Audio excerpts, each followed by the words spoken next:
computer. All right, we're going live in 3, 2, 1. This week on the latest episode of The Big Show, Marvel rebounds in a major way. Robert Downey Jr. is returning to the MCU. Jonathan Majors is heartbroken. And so are we at the loss of Erica Ashe. Plus, Purple Rain dropped in theaters 40 years ago this week, and we'll talk about the monumental impact of that film. In addition, we have several new releases to review, including Sing Sing and Kneecap. We'll have all that and more on the latest episode, Keeping It Real with FilmGordon. Let's go.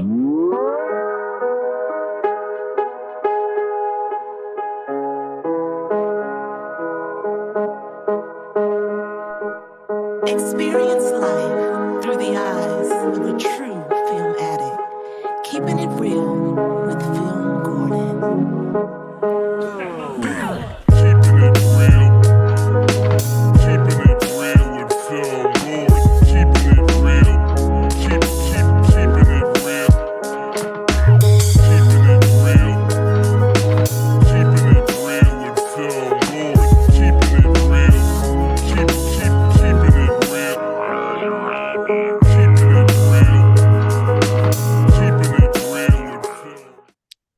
And welcome to the latest episode of Keeping It Real with Film Gordon. I am Tim Gordon, and I, of course, every week, if you are riding with us, you know that I am joined by my man, 50 grand, Charles Kirkland Jr. Charles, what's going on, man?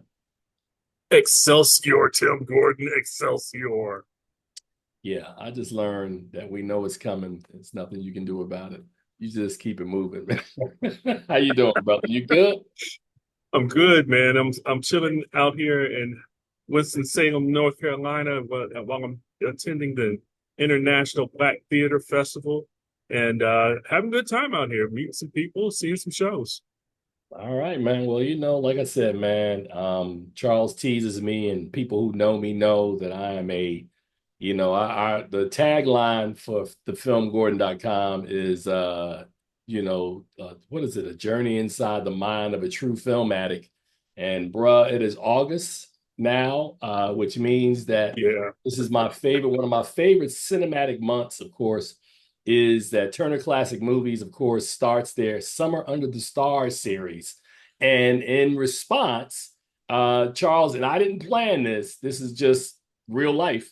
8 years ago, I mimicked TCM because I respect that series so much by creating something called Summer Madness, right?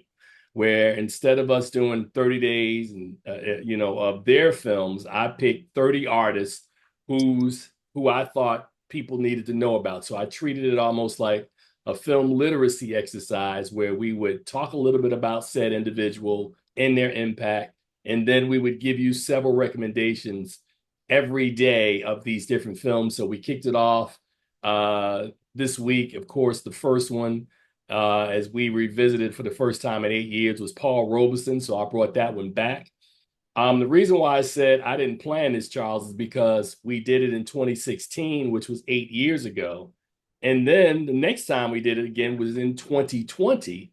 And then I was like, oh, snap, it's 2024. So it seems like every 4 years, like an election, we bring back Summer Madness as a series. So I've got 20 new people. So I think I want to do a mix of some people we profiled before to reintroduce them to audiences who may not have been reading this stuff 4 years, 8 years ago, as well as including some new blood. So I'm very excited about the Summer Madness series, as I am watching classic movies, because as I was sharing with Charles, I've become hooked on this letterbox thing that we've been talking about since the beginning of this year, not just as a way, Charles, to document all the movies I've seen this year, which, oh, by the way, Charles, that number is either 117, 119, is somewhere in that vicinity.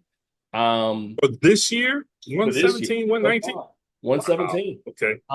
But I'm also trying to go back and find all the movies that I've watched and get those documented.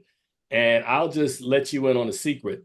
One of the easiest ways to do it well, two lessons that I've learned about Letterbox, Charles. So I'll share this. So this will be helpful to you, so you can eliminate some of the mistakes I made.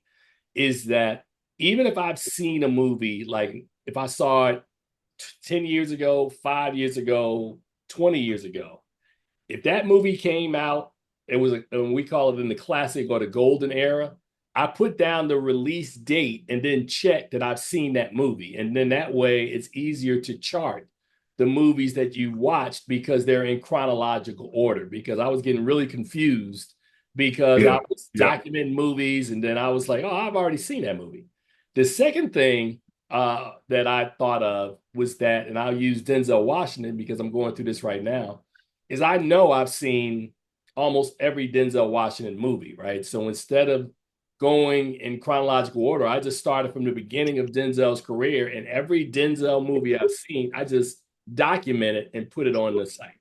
So that way, and then the other thing I do, which Charles, you don't have to do, is I'm not writing full reviews to put up, man. So I'll go to places like IMDb and Wikipedia and drop in like the synopsis and the cast and then put my rating in there from what I either, what I thought about the film and whether I like it or not, as in star it. And then we keep it moving that way, man. So that to me is the easiest exercise in order to do all of this stuff, man.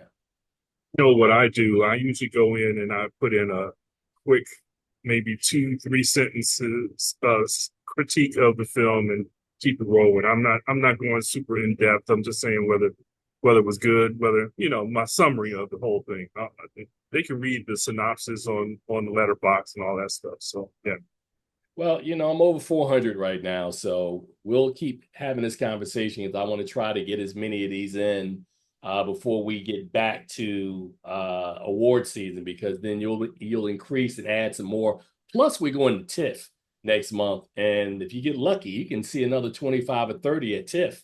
So those numbers are going to go up, as well as Middleburg that's coming up. So there are going to be opportunities, and I believe, I mean, going over 2, I don't know if I'll go over 3 this year, but I know I will get in the high 2s before it's all said and done. We're in July right now, and I'm sitting at 117. And Charles, you're not documenting all the movies you've seen because you watch I'm watching. I know I'm in that neighborhood. I have to be. You gotta be, man. I mean, because if I'm watching this stuff, you going to the movies more than me. Now I'm watching a lot of stuff at home, but that's another story. So before I get myself in trouble, Charles, let me just segue, man. That I was hanging out early this week, and I also work at NPR, and somebody put something on NPR earlier this week that they needed to do a tribute to Erica Ash, and I went, a tribute to Erica Ash? What, is she getting an award? And I go and Google, and she passed away from breast cancer earlier this week, man, at 46 years old, man. And I was flabbergasted, man. I was, you were flabbergasted. I found out like 10 minutes before we started recording about this. I had no idea about her passing, and so it's like a complete shock. Yeah, man. 46 years old, man. That's ridiculous. Well, it's funny, and I was sharing with Charles. I said, I'd never met Erica Ash.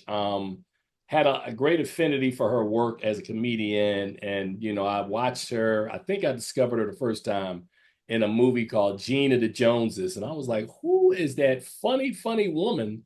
If you haven't seen this movie, and I was telling Charles, there's a scene in there because the film is about a Jamaican family. Taylor Page is in the film, Sherry Shepherd, Erica Ash. What is her name? Gloria Reuben.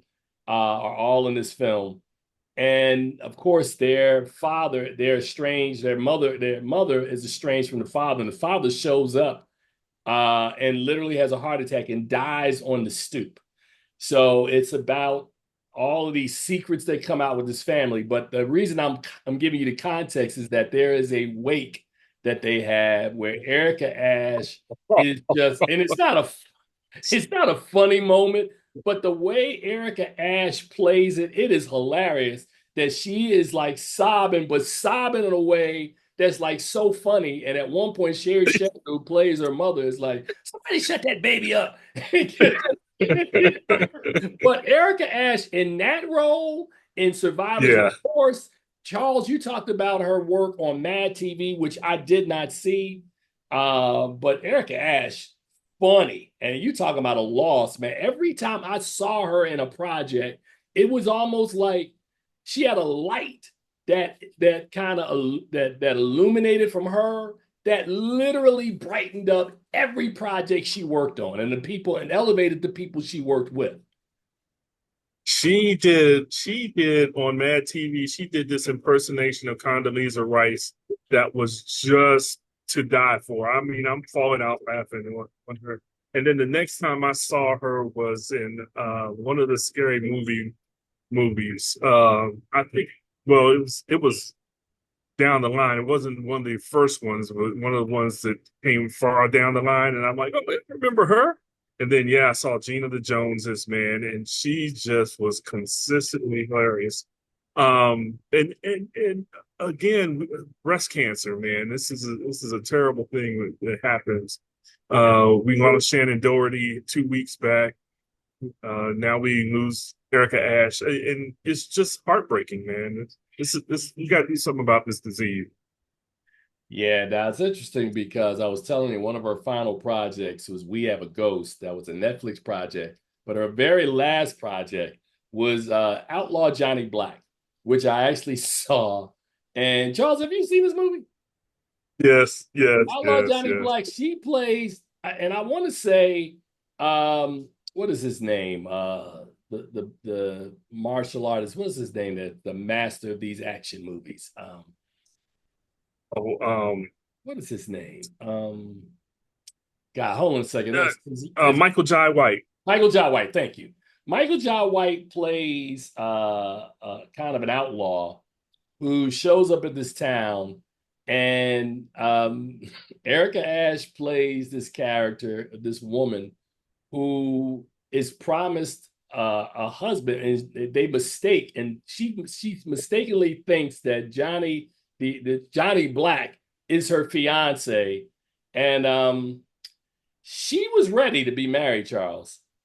She was so the way they play it, she is even when she's doing her dramatic stuff, she just had a mannerism as a comedian that I just thought that worked so well, man. You know who she reminds me a lot of, who I think is equally as funny?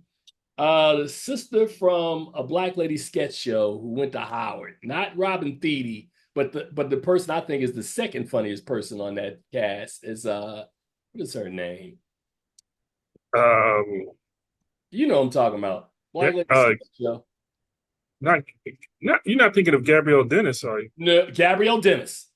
She Yeah, reminds me okay. a lot of Gabrielle Dennis. Gabrielle Dennis has that same sort of spark and spirit to her that, like she can take something ordinary, put her own spin on it, and you are crying laughing. So that's not such a easy skill to own. So man, I'm so, I was telling Charles, I said, I'm so heartbroken because I didn't know what to write. Like normally I would write, we remember, or we would do an obit on our site. And I was just, for a couple of days, it took me a couple of days to process like this person who had given us so much stuff that was memorable to me. I rewatched Gina the Joneses, laughed, and thought about how talented this woman was, man. But Erica Ash, man, wow, Charles, gone too soon. 46 years old, breast cancer. 46. After when you told me about it, I'm sitting with my wife and I say, Erica Ash passed, and she goes, "Who's that?" And the only thing I can think of that I know she would have seen her in was Uncle Drew. And I was like, she was the girl in Uncle Drew that was taking everybody around in the car. And she's like, oh yeah, yeah. But so not one of her best roles, but she didn't get to showcase a lot of her skills in that film, but she was there and it was good. Yeah, man. I mean, Singleholic. I'm looking at her filmography. Not a lot of films in there, man. Scary Movie 5. But yeah, man, she did a lot on television. You were talking about she did the big, It was she was five. part of the Okay. big gay sketch show, Mad TV, Real Husbands of I mean, Hollywood, Survivor's Remorse. She was also in she Family Reunion. was she in Black Lady sketch show? I think she showed up in a Black Lady sketch show. She was in one episode of a Black Lady sketch Oh, show, okay. Okay. which is really interesting because Robin Thede, you could have used her. She would have, she would have fit in quite well in a Black Lady sketch show. And having said that, at some point, since Robin is not just friends of the show, but friends of ours, we need to talk to her about they need to pitch and do a Black Lady sketch show movie where they can just get it all in, bring back some of those characters, and I had some fun, man. But I think about that because I saw you're right, Charles. She did do an episode of a Black Lady sketch show, but wow, that would have been great. Yeah. Yeah. All right, man. Wow. So yeah, gone, definitely not forgotten. Thank you, Erica Ash, for your contribution, man. But yeah, I'm glad we got a chance to talk about it here. Now the other Gone big way too soon. Oh yeah, yeah. Now the other big news, Charles, and we talked about this last week, is we knew Deadpool and Wolverine was coming out, and as I predicted, I went back and I saw it, so I wound up seeing it twice.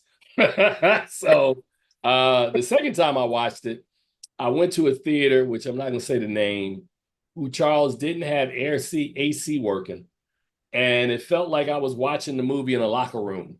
Uh, didn't smell good. It was kind of sticky.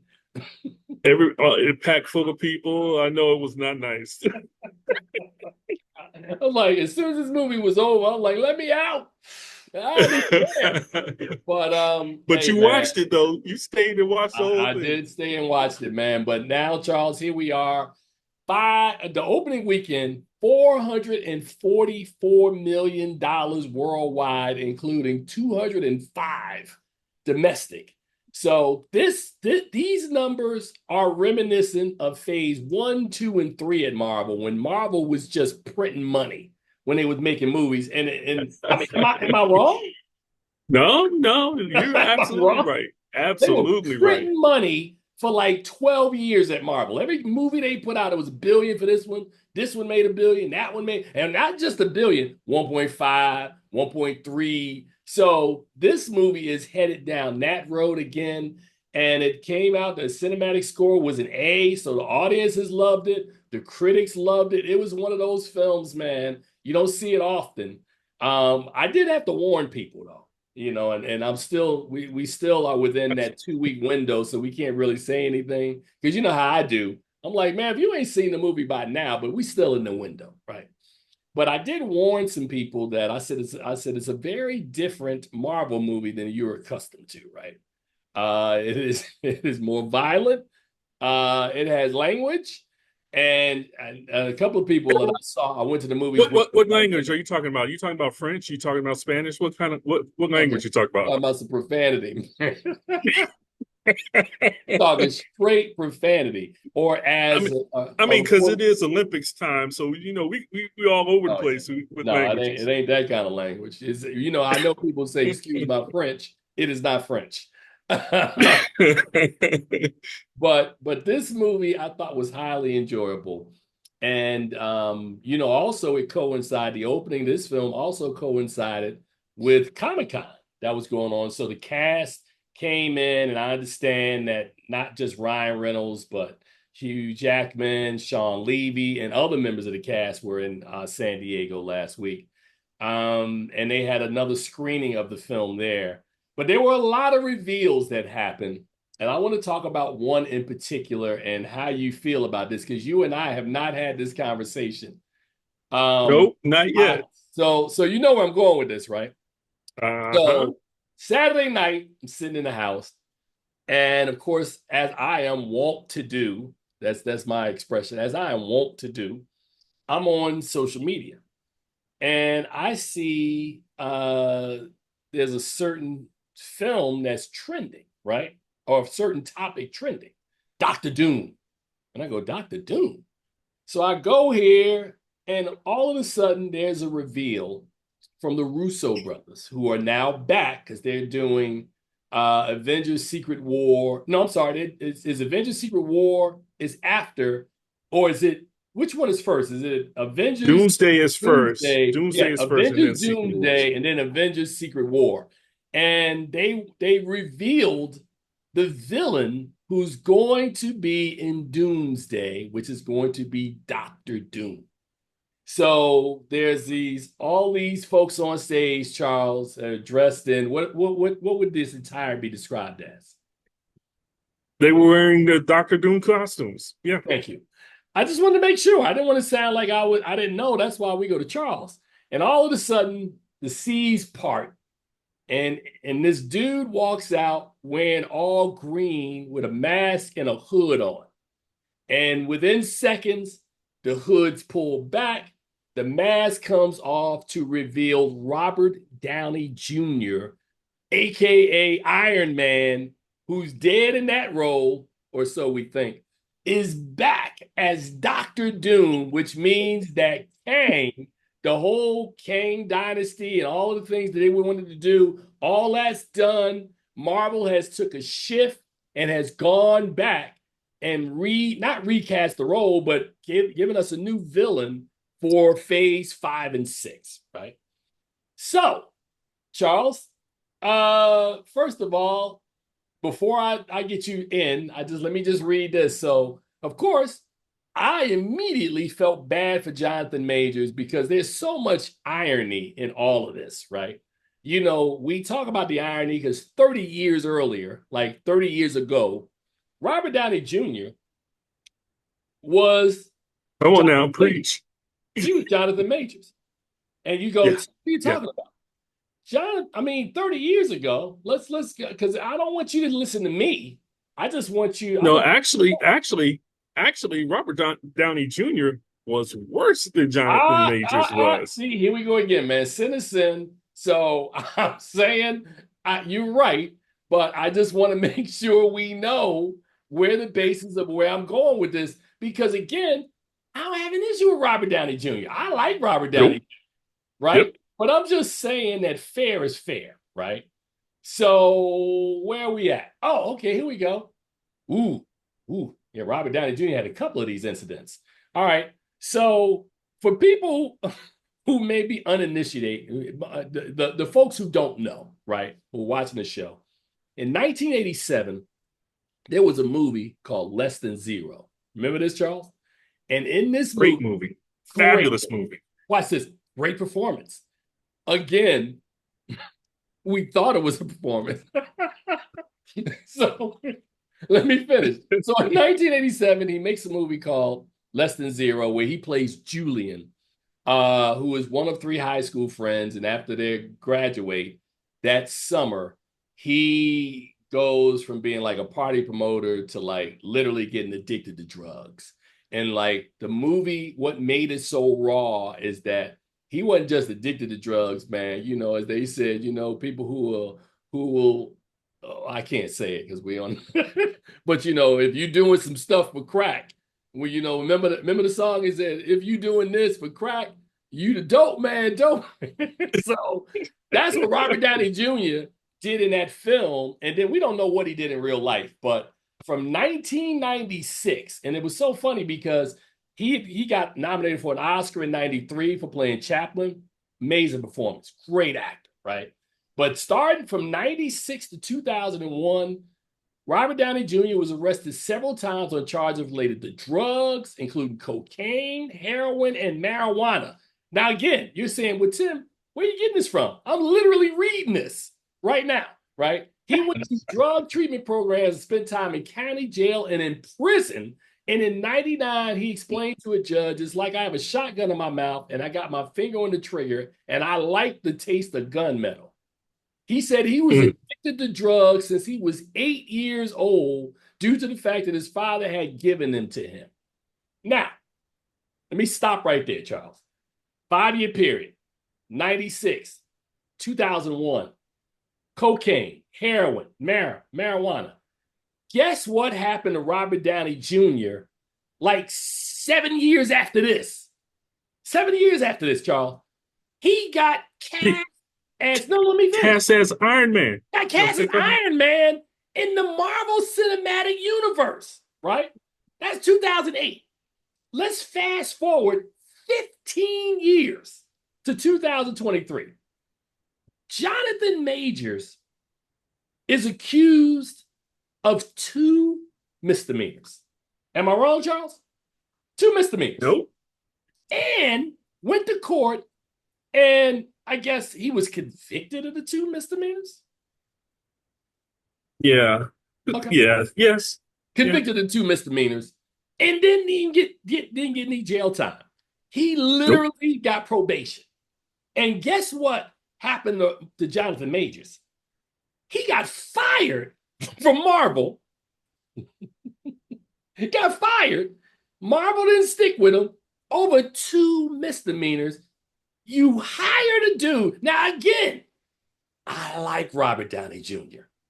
I do. And you and I know Tropic Thunder. You've heard me talk about his work in Chaplin. Robert Downey Jr. is a hell of an actor. Jonathan Majors is too. But how do you, I mean, and optics look just bad on this, right? How do you get rid of the guy who had 2 misdemeanors to bring in a dude I wasn't gonna say worse, but who has felony convictions, more serious things. Felony convictions. Who's celebrated now as a hero? Robert Downey Jr. is celebrated. I don't know, Charles. Thoughts? I'm gonna stop right there. Thoughts, Charles? Again, I don't want to cast any disparaging things towards Robert Downey Jr. I think he's a wonderful actor. He's done some great work. He's shown the power of redemption. But we got to be able to be evenly handed about this redemption saga. I mean, I think if we can see where Robert Downey Jr.'s case should have been an example for Marvel to press forward instead of pull back, because you could see with a talented actor such as we're talking about Jonathan Majors, who's convicted of misdemeanor. Well, it might have been 2 misdemeanors, but from the same charge. From the beginning, we've always said that it's been a travesty that was what has happened to Jonathan Majors, and we don't know when or how he's going to resurface. But somebody's got to step out there, and Marvel should have been the one to do it. And they gave Downey the shot. They could have kept rolled the dice and kept on going. Hold on a second. Go ahead. Now, that aside, I mean, we are going to talk about this casting, right? We are going to talk about Robert Downey Jr. as Dr. Doom at some point in time, correct? We just did. I did that. I mean, I wasn't going to go any deeper than that. I mean, but I just said he's been cast. So let me read this. Jonathan Majors told TMZ a couple of days ago that he's heartbroken over the news that Robert Downey Jr. will be the new villain in the Avengers movies, the next 2 Avengers movies, replacing his character, Kang the Conqueror. As we just went over, he was dropped by Marvel on the same day he was found guilty of 2 misdemeanor counts of harassment and assault. His villain, Kang, was set up as the new Thanos in the MCU and was set to feature prominently in Avengers: The Kang Dynasty, which has now been scrapped and replaced by Avengers: Doomsday, starring Robert Downey Jr. Said Majors, yeah, heartbroken, of course. I love Kang. Dr. Doom is wicked, though. Okay, so he liked that when he said he's being a team player. I mean, that's the correct thing to say. Now look at this. TMZ noted that Downey was being given a chance to lead more Marvel movies despite his own history of legal troubles. Downey was arrested, as they said, in '96 for possession of heroin, cocaine, and an unloaded gun, and given 3 years probation. He faced numerous other legal issues in the years that followed, which made some Marvel executives apprehensive to cast him as Tony Stark in 2008's Iron Man. Again, none of this makes any sense to me. I understand it's the equivalent of a guy like you went to prison and they gave the prison dude a pass. Like, we'll cast you, and gave him a pass. Jonathan Majors got probation on 2 misdemeanors and got fired.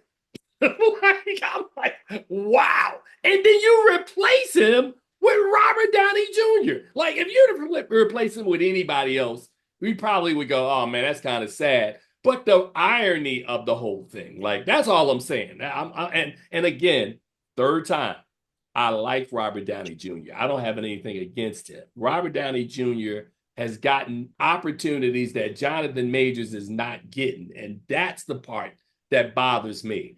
And think about this, as we're talking about people getting second chances.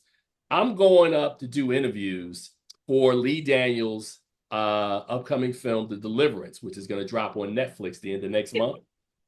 Monique is in the cast. This is probably Monique's first role. God, has she done anything outside, like, after I can't think of anything. No. It took 13 years, almost 14 years, for Monique to be in another project, and she won an Oscar. And people got mad, talked about, she wanted more money. There was some press stuff that was, I don't know whether she didn't want to do it, if whatever happened. It is unfortunate if you're Black in this business, man. We've seen it with Monique. We've seen it with Nate Parker. We've seen it with Jonathan Majors. We've seen it with Will Smith. We've seen that you can have a sterling career, and all it takes is one incident and a whisper campaign, or even if there's some legal problems, and you probably come back. I mean, Will Smith's Bad Boys 4 did big business, so it was almost like people, I'm not going to say they necessarily forgave him, but people really enjoyed that character and that franchise, and they were willing, even if it was him, to give him another opportunity. Lee Daniels, I'm glad he gave Monique another opportunity. Nate Parker, I don't know if he ever gets another opportunity, and I'm hoping to God that Jonathan Majors does, because Jonathan Majors, I named you 4 people who I think are extraordinarily talented. Jonathan Majors is an actor. He is a really good actor. He's a really good actor. So, Charles, jump in, man, because I don't want to ramble, but the level of unfairness, and somebody's got to say it. So, and I don't have an issue saying it. Somebody's got to say it. Okay, so now we talked about the unfairness. Now let's just talk about the stupidity, because I'm a big fan of comic books. I know what they are, who they are, everything that goes on. Dr. Doom is a contemporary of Reed Richards. We're going to get Reed Richards, and played by Pedro Pascal, and we know he's in his late 40s, somewhere around there. Robert Downey Jr. is in his 60s. There's no way. This has got, and Dr. Doom is like an integral character in the Fantastic Four. This seems to me like they're bringing in a character just to let him go again, because there's no way that Robert Downey Jr. can continue playing Dr. Doom for an extended amount of time. Iron Man was a toll on him. Dr. Doom is going to be even worse. I don't understand the casting much. Other than the fact that Marvel is trying to bring money back into the studio, bring people back to watching their films. But you do that with story. You don't do that with the casting of Robert Downey Jr. A lot of people celebrated Robert Downey Jr. being in the role, but the problem is going to be what's going to happen down the line. And I understand the bump that you're going to get from all this, but in actuality, the problem is story. They got to have a reasonable story, and I can't see where they're going with this casting, other than just the wow factor and bringing everybody, trying to get everybody to come back to Marvel, because I don't know. It makes even less sense to me when you think about what they're trying to do further down the line. It just, none of this makes sense. You get rid of a hot property who could have been a hot property like Jonathan Majors for Robert Downey Jr., who you can't you can't do anything long term with it. Well, it's interesting you would bring the age up, man. Robert Downey Jr. is 59. Hugh Jackman is 55. So again, to your point, let's say we're in 2024, and let's say we're going into phase 6 and 7 in the years like between 2028 and 2030. Robert Downey Jr. at 60s and some change is not going to be the guy you need for these roles if you need these roles to be action, right? I'm still wondering how much run Marvel's going to be able to get out of Wolverine at 55. And I'm not saying that to be funny. He's been playing this character since 2000, man. Like this, he's been playing that character for a long time. This is 24 years. So you got to remember, when Hugh Jackman started as Wolverine, he was 31 years old. Yeah. Yeah. Yeah. So yeah, Charles, that's a good point, and I believe, and that's why I wanted to hear your comment, because I felt the same way. Marvel wanted to make a splash, right? We have to go in a different direction. You know, there's been constant talk and rumor about Downey coming back. With the part that nobody's talking about, which is going to come out at some point, he didn't come back for free. And guess what? When he was there the first time, the amount of money on the back end that Robert Downey Jr. was making, am I right, Charles, that I read someplace that his back end money towards, I think for like not just for Endgame, but what was the film before Endgame? The first part of that. Infinity War. Infinity War. For Infinity War and Endgame, his take home might have been somewhere between 150 to 200 million for those two films, right?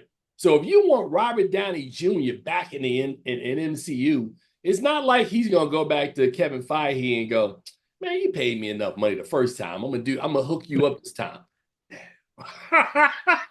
So I don't know what they worked out. They worked something out where he's probably gonna clear at bare minimum $100 million, because guaranteed Avengers Doomsday, that's going to do Deadpool Wolverine money when it drops. Trust me. Oh no, don't shrug. That's the Russo brothers. Okay.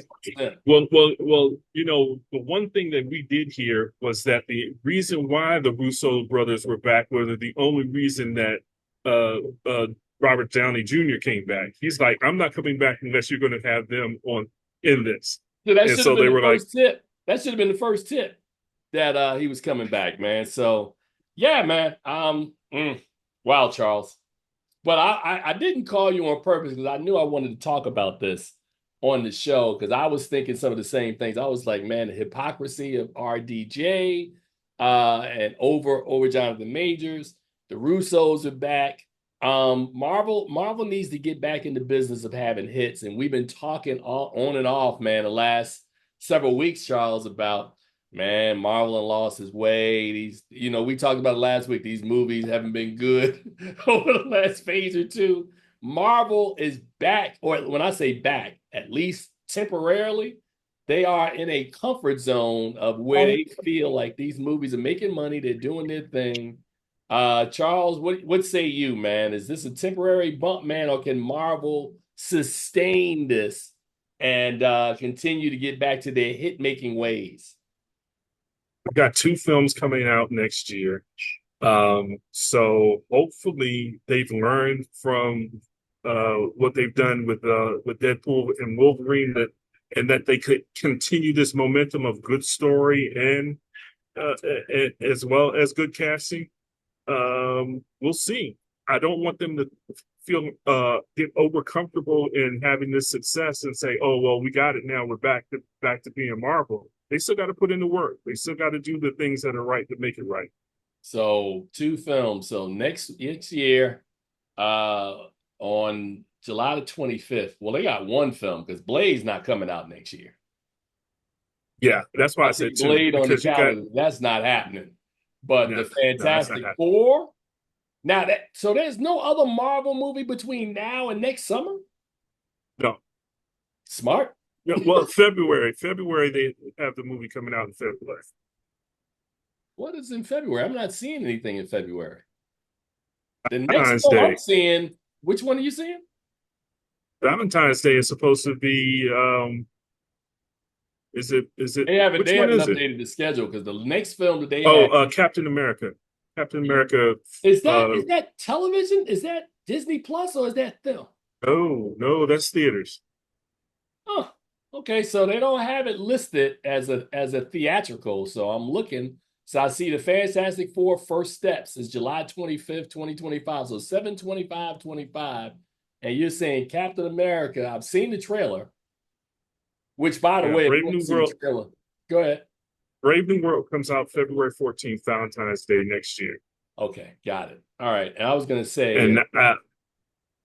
and then that might. I think that's supposed to be the end of Phase 5, and Phase 6 starts with Fantastic Four.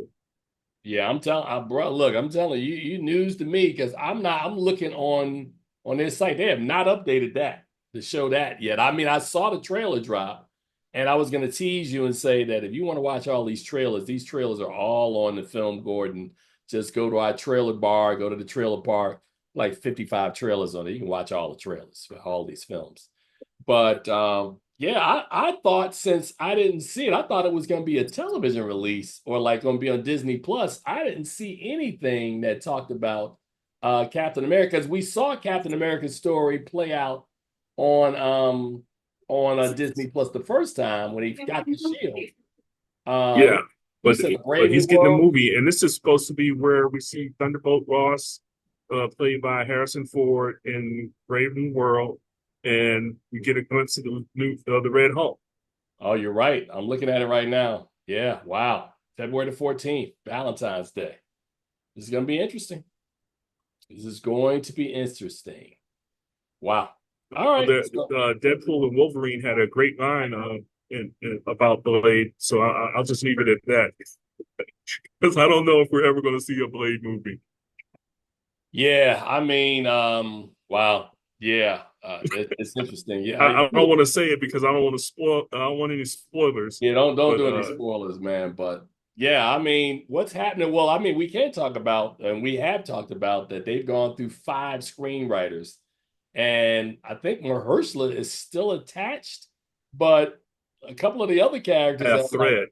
yeah. It's by a thread. He's considering pulling out too, man. This has been dragging on too long. He got other stuff he want to do. I mean, it's been dragging on so long that that movie was supposed to be coming out next year, and they don't even have a screenwriter for it right now. So I don't know when you will see Blade, or if you will see Blade. So you better do like we do and go back and watch Blade 1, 2, and Trinity. Get your Blade fix if you want to watch Blade, because I don't know if you're getting a new Blade, and I don't understand.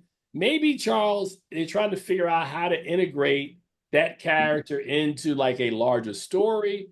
It's really rare to me that Marvel has these many issues trying to flesh out and storyboard a film like this.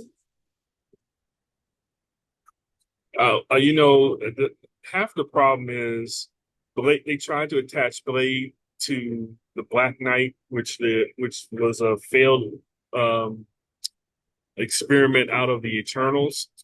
So, they got to redo all of that. Who knows how that's going to work out? So we'll see. Meanwhile, man, when is that next Eternals movie coming out, man? When is Eternals 2?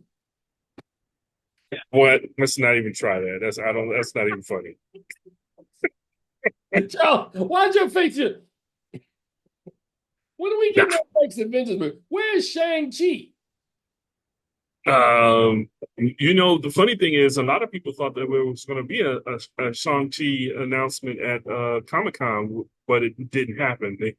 Some people expected that one and Doctor Strange, but neither one of those came to fruition. We'll see what happens down the road. Wow.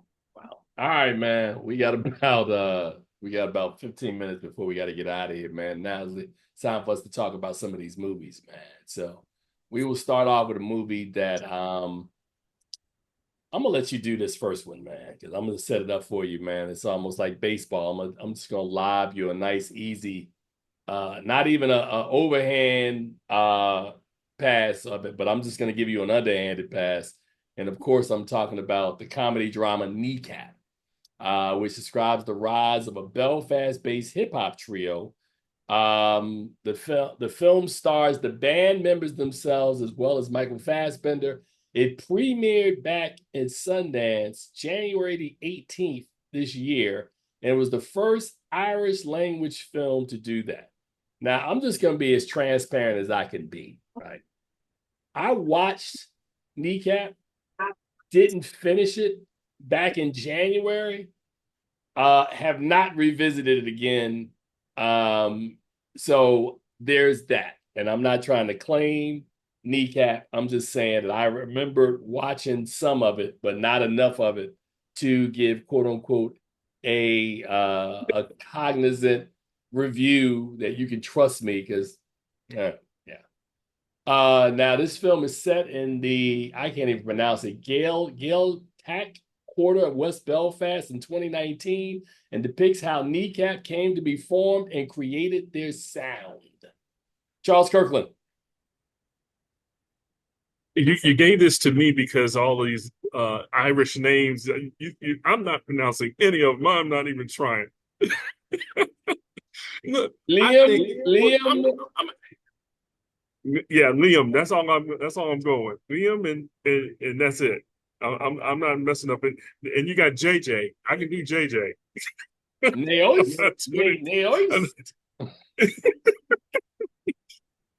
Look, okay, so I don't know why you didn't finish this film, Tim Gordon, because this is actually, I thought it was actually a decent film. And at some point in time, I thought, man, this is the whitest BIPOC movie I've ever seen in my life, because it is a story about the indigenous people of Ireland and how the people of England try to just get rid of their identity and their language and everything. So it has a deep culture to it, but it's mired through a lot of drugs, alcohol, and raucous behavior. So, I mean, I didn't think it was a bad movie. Basically, it's the story of how this band came to be. And it's a real band that celebrates the language of Ireland by rapping in Irish. They speak Irish. And so if you're watching the film, you must have your captions on. Even when they're speaking English, you must have the captions on, because it's very hard to understand what the words that are coming out of their mouths. But I actually enjoyed the movie. I thought that it had substance to it that spoke a lot to overcoming oppression of others, which I could relate to, and I felt maybe it's like a white NWA or a Public Enemy as they were coming up. So it wasn't bad. All right, and what would you give this film as a grade? And, I reviewed the movie, and I in my rating that I sent in, I believe I gave it a B minus, and that it was. It was very violent, drug-infused, profanity-laced a film, but it had some resolve to it. So I didn't think it was too bad. I gave it a B minus. All right, man. So that movie is in theaters this weekend, and Charles is saying you should go and check that one out. So that's what I said. All right. Now, up next is a film that I finally get a chance to say something. And this film details a small group of prisoners inside the Sing Sing Correctional Facility, one of the world's most infamous maximum security prisons, who attempt to stage their own original production, Breaking the Mummy's Code. And of course, the film is called Sing Sing, which is directed by Greg Huidar, who co-wrote the screenplay with Clint Bentley. Now, this is based on the real-life rehabilitation through the arts program, or as they call it, RTA, at Sing Sing Maximum Security Prison. This film stars Coleman Domingo and Paul Racy, along with many real-life formerly incarcerated men who were themselves alumnus of the program during their incarceration. And we spotlight two, including Clarence Divine I. Macklin and Sean San Jose. Start with this one, Charles. You saw this film back at TIFF, am I correct? I did. Right, and I Yes. missed it at TIFF, so I got a chance. And it was also, we will also be transparent and say, I'd reached out to Coleman Domingo about trying to secure this film for our festival, and I know you did as well. Talk to it about Light Rail, and it kind of went through our festival. So I was not really paying a lot of attention to it because I was like, eh. But then I went to a screening. Charles, I don't think you were there, but I went to a screening where they had the entire cast, including Coleman Domingo and the directors and producers there, and got a chance to watch the movie. And I just thought that this movie was a movie that was so full of hope, right? Of course, Coleman Domingo is the center of it. And it tells the story of his character, who's a part of the RTA, and them trying to put on this production. And they put out an advertisement throughout the prison to find out if anybody wants to join. And the most unlikely candidate, this guy, Divine Eye. Divine Eye, Clarence Macklin, shows up. And the two of them just don't hit it off initially. And then he stands there, and then there's a transformation that occurs. I don't know. I don't know if that's true. I think Divine Do G you was. think there was some respect, or like he was really kind of trying to figure his way out, like looking at these guys? So maybe it was that, but there's a couple of early scenes where Coleman Domingo's Divine G is talking to Divine Nine, or Divine I, excuse me. And he's like, yo, man, I don't need all that, man. I ain't here for that. So when I talked about them not getting along, it was maybe that resistance at the beginning between the two of these characters. And without spoiling it, let's just say that as the film evolves into the second and third act, that there is a transformation. There is some joy, there's some pain, because of course people are in prison. And much like one of my other favorite prison dramas, Shawshank Redemption, you got people who are going in front of the pardon, the board to get their sentence. Parole board, yeah. Parole board, thank you. But I found this film to be a film that was full of hope, very aspirational. I thought it was a story that was well told. And we also found out with the cast there that Coleman Domingo literally shot this movie in between Rustin and what was the other film that Domingo was in? Color Purple. Color Purple. He had a 17-day window, Charles, and he fit this in 17 days in Sing Sing. And boy, it's a wonderful little shoehorn in between these two big budget films, man. But I like this movie a lot, man. What say you?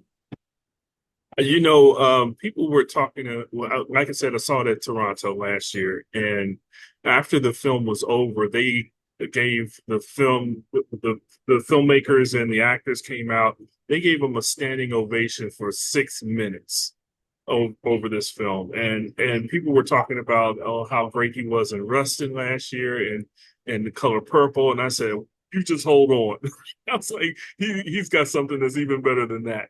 And I think this film is transformational. It speaks to the power of art and rehabilitation and just in creating, getting people in touch with whom they are, and how that just because a person is incarcerated doesn't mean that they have no life. And I think that's a very, I worked in corrections for a long time. And so this movie touched a lot of bases with me, and I think it very powerful. The interesting thing about it though is that Clarence Macklin, who plays the Divine I in the movie, is actually in real life the Divine G, and so he was Coleman Domingo's character. So I spoke with him about it, and he was like, yeah, it was fun for me to play the other role because I played him the way I saw him. And I was like, yeah, it really worked well. The chemistry between the two of them was palpable, and that, Coleman is like the mentor to the mentee, and when the mentee doesn't want to go along with everything that the mentor is giving him, but eventually, like you said, it's a Shawshank type deal where hope rises, and you look to the future, and I think it's a very powerful movie that needs to be seen by a lot of people about how to teach us how we need to interact with each other as Black men especially. So yeah, I think it's a great movie. It's A plus. A plus. It's my A plus movie of the year. I think this launches Coleman Domingo into Oscar consideration. Well, you know what, man? I was gonna think about a B plus going into an A because I try to really guard my A's, man. But Sing Sing is really good. I'm gonna stick with my B plus, man. I think Coleman Domingo is. I'm not gonna say he's the best thing in this film because I think Clarence is really, really good. There are a couple of guys in here that match Coleman Domingo. Now, Coleman Domingo is the big name, and he's the reason to get you into the theater. But the story and the rest of the cast, some really solid performers that are in this film, man. So we like Sing Sing, and I think that is our weekend's best bet pick to check that one out. So, Charles, we got a couple of minutes, man, before we got to get out of here, man. And I would be remiss in saying that 40 years ago this week, Purple Rain dropped.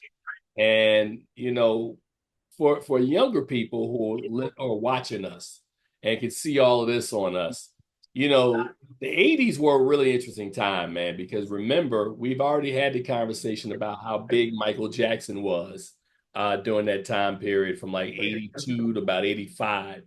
Prince was right there with him. And Prince did something that Michael Jackson did not do, which is when he dropped this movie, he dropped the movie, he had the album Purple Rain, and I think it was something else. He had like three things that were like number one at the same time when Purple Rain dropped. And I'm trying to remember. Oh, and he had the number one single when Doves Cry. So he had the number one album, the number one single, and the number one movie at the same time. Tell me who's done that recently, Charles. Who's done that?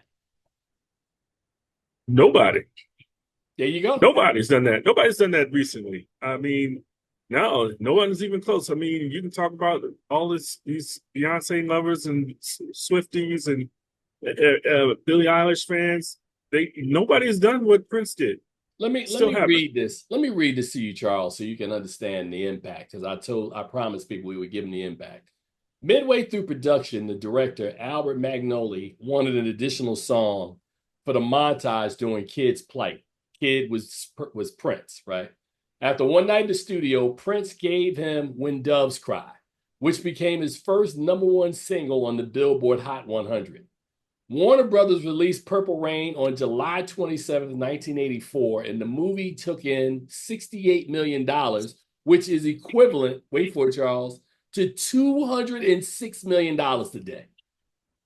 So imagine, like we just talked about Deadpool, right? Deadpool took in 205. 205, yeah. Right. So imagine 40 years ago, he literally had the same weekend that Deadpool and Wolverine had with a music video movie. That's how big Prince was. That movie was the equivalent of 206, which is ironic since 205 was Deadpool. And it also won the Oscar for Best Original Score. Charles, the soundtrack for the film went platinum 13 times. So it literally was a diamond plus 3 platinum albums. Right. So now, before we get out of here, Prince's allure remains, even though he's passed about 7 to 8 years now. Purple Rain, the stage musical, will debut next year. Ryan Coogler is attached to produce a jukebox musical of Prince songs for Universal. Jerome Benton is proud to have been a part of Purple Rain and notes that his success proved tough to top. His quote, "Prince did great things after that too, but he just didn't do Purple Rain again." Pretty much. 40 years. I'm going to have to watch Purple Rain again, man. I've seen this movie so many times, Charles. And yeah, go ahead. Okay. I mean, we're talking about the purple one. How come we're not talking about Harold and the Purple Crayon that came out this weekend? Because nobody saw it, Charles, because it was cold Oh, open. what about Trap? You know that new Nobody M. saw Night that either, Shyamalan. Charles. These No, all these cold nobody. openings, man. No, nobody saw that. Getting out of here, man. We out of time, man. Charles, you got any final thoughts before we shut it down? Sing Sing. That's all I'm gonna say. Sing Sing. See, Sing. All right. On behalf of my man Charles Kirkland Jr., I am Tim Gordon, and we'll be back with Charles. Where you know when they say where in the heck is Carmen Sandiego? Where in the world is Charles Kirkland going to be at next week on the show? You guys take care, and as we tell you every week, please see something good at the movies. Until next week, peace and love. We out, man. Peace.